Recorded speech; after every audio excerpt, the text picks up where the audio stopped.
Muy buenos días, gracias. Muchas gracias por la Hola, ¿cómo presentación. están? Muchísimas gracias a los dos por acompañarnos en la transmisión del día de la fecha. Y ahora los dejo con la presentación y nos volvemos a encontrar al final en el panel de preguntas y respuestas. Bueno, muchísimas gracias. Bueno, aprovecho para saludarlo también a Martín a Hola, través Débora. de la virtualidad. ¿Cómo estás, Martín?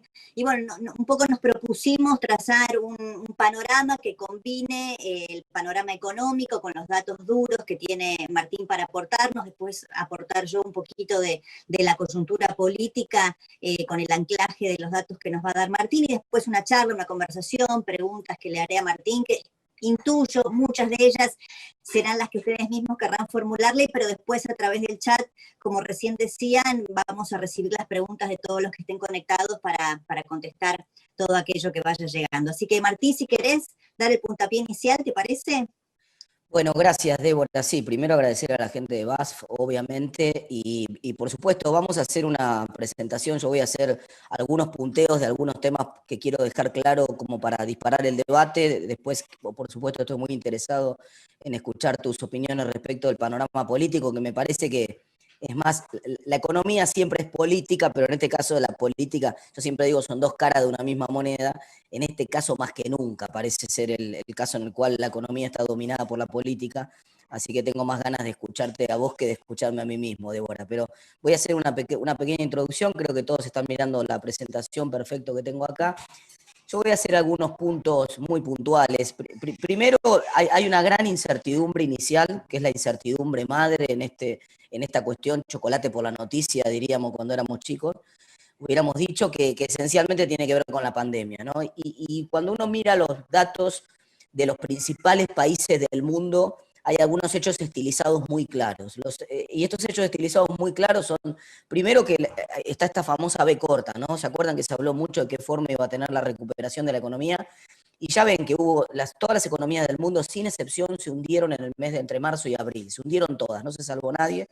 Y todas se recuperaron en los meses que siguieron, pero, primer punto, ninguna logró recuperarse del todo. Ninguna volvió al nivel que tenía a principio de año. O sea, la pandemia nos golpeó a todos y nadie volvió al nivel que tenía antes.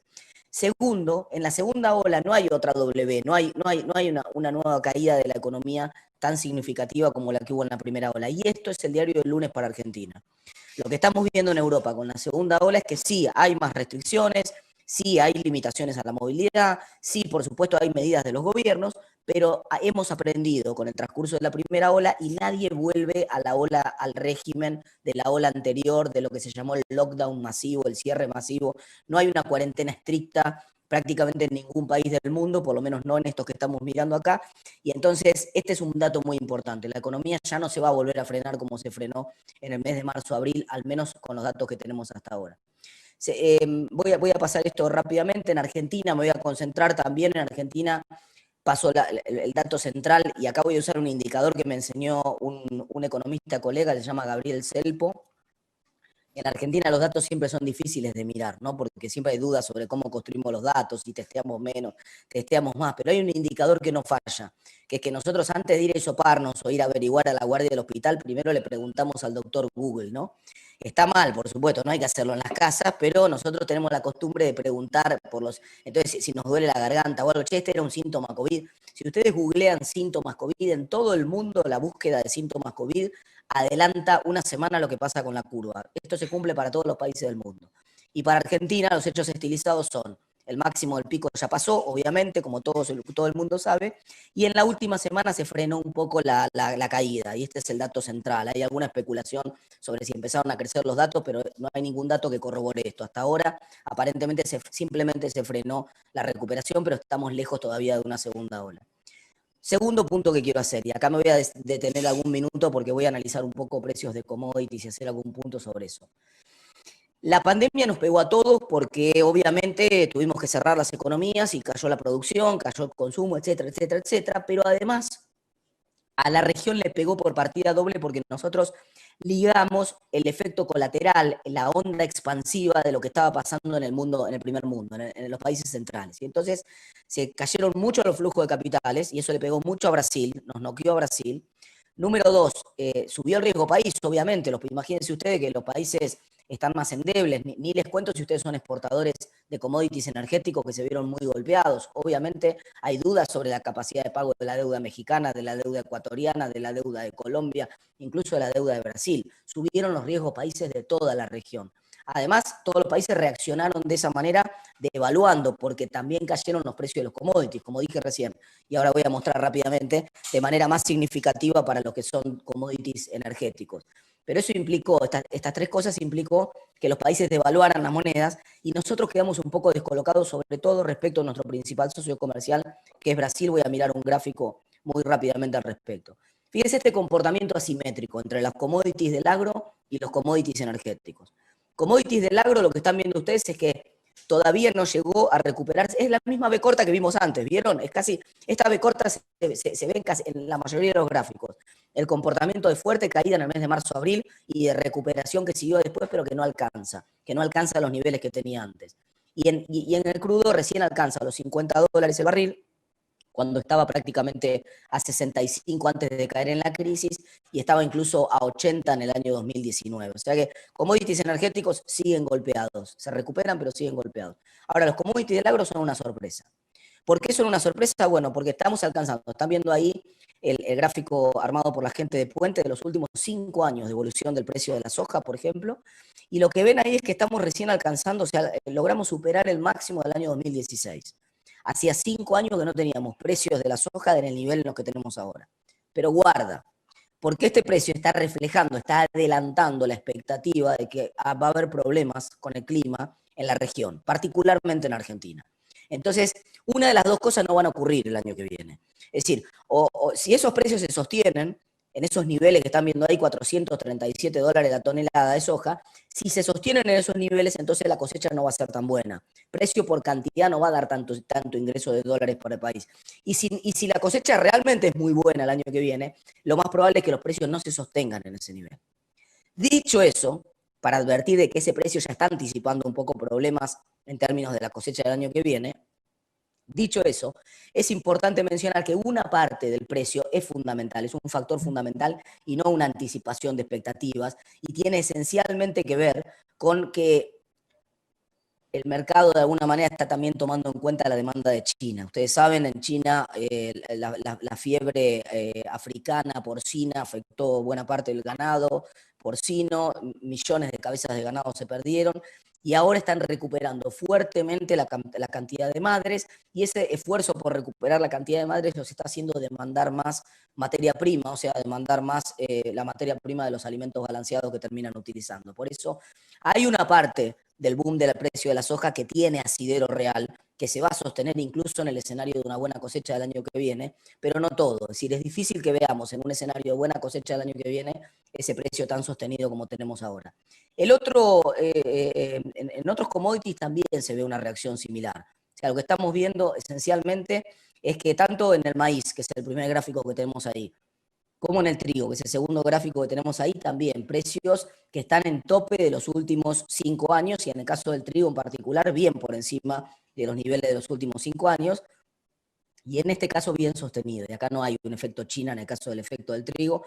En el efecto del maíz, como ustedes saben, hay un componente energético en el precio del maíz también, y entonces está un poco más golpeado que el caso del... No tuvo la recuperación tan fuerte y tan buena que estamos viendo en el trigo, esencialmente porque está golpeado por el lado del componente energético. Pero en general tenemos suerte. Estamos en la parte del mundo donde los precios internacionales le pegaron bien. No nos afectó tampoco la salida de capitales masiva, porque nosotros dentro de todo estábamos aislados igual, no hay mal que por bien no venga, estábamos aislados de los flujos de capitales, pero sí nos afectó mucho el impacto de Brasil.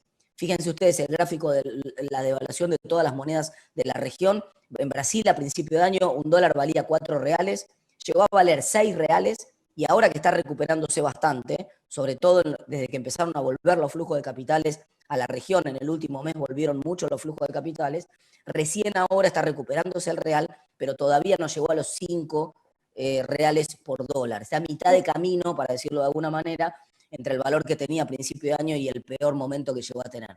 Y eso pone la competitividad cambiaria argentina con Brasil en un nivel que prácticamente, para que ustedes lo vean ahí, obliga a Argentina a tener un dólar de 97 pesos, el dólar oficial, que hoy sale 82 el mayorista, tendría que salir 97, 15 pesos más para tener la misma competitividad cambiaria que teníamos con Brasil a principio de año. Y este nivel de competitividad cambiaria es preocupante. O sea, el dólar oficial argentino está un poquito atrasado, no mucho, pero está un poquito atrasado. Dicho eso, este es un gobierno que va a hacer todo lo posible por no devaluar el año que viene. Va a hacer todo lo posible por no devaluar y entonces, ustedes saben, los mercados ajustan por precio o por cantidad. Todo el ajuste que no se haga por precio y que no corrijamos de nuestra relación con Brasil, lo sufrimos por cantidad. Y entonces hay limitaciones para importar insumos, hay problemas para acceder a divisas, hay discusiones sobre qué va a pasar con los impuestos que pone el gobierno. Dejo algunas de esos temas para las preguntas porque sé que puede aparecer alguna pregunta concreta respecto de eso. En Argentina, dos comentarios muy rápidos que quiero hacer respecto al punto acá. Primero, el índice de alta frecuencia líder que elabora la Universidad de Itela, que están viendo en el primer gráfico de ahí, muestra que Argentina tiene un 98% de chance de salir de la recesión en los próximos 6 meses. En el corto plazo son buenas las noticias.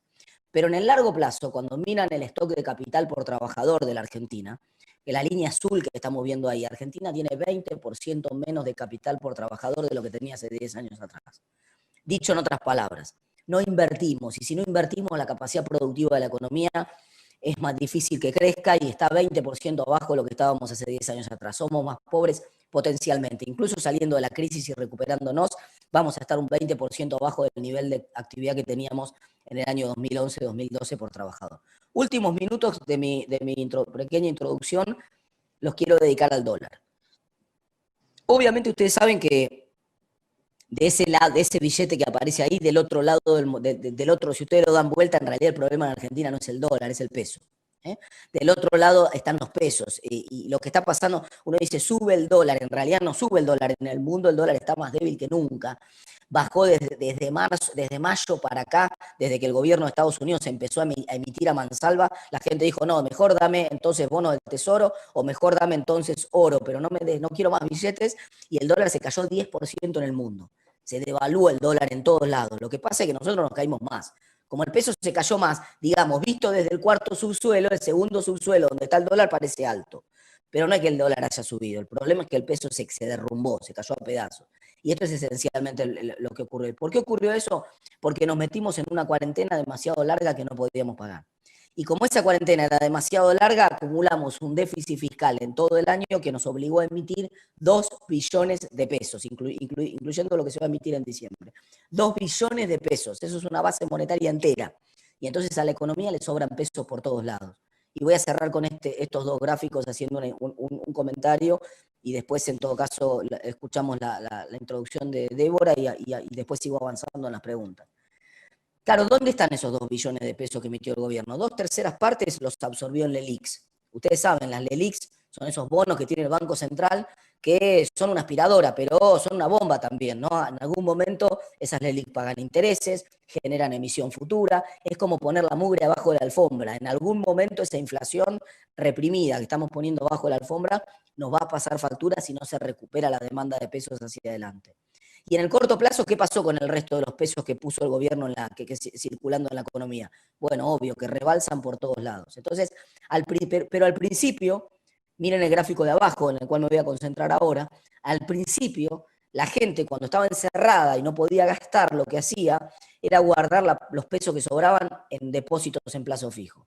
Entonces ustedes lo que tienen es un crecimiento sistemático de los depósitos en plazo fijo desde el mes de abril hasta el mes de octubre. Sin embargo, lo que ven en este gráfico es que en el mes de octubre, de golpe la gente se asustó. Entre el 6 de octubre y el 15 de octubre se fueron 125.000 millones de pesos de los plazos fijos de los bancos. Y obviamente que si se van de un plazo fijo en una moneda que se devalúa, no se van a ir al colchón, se fueron al dólar. Y eso fue lo que generó el salto del dólar a 200 que nosotros vimos. Ese dólar de 200 obviamente es una locura.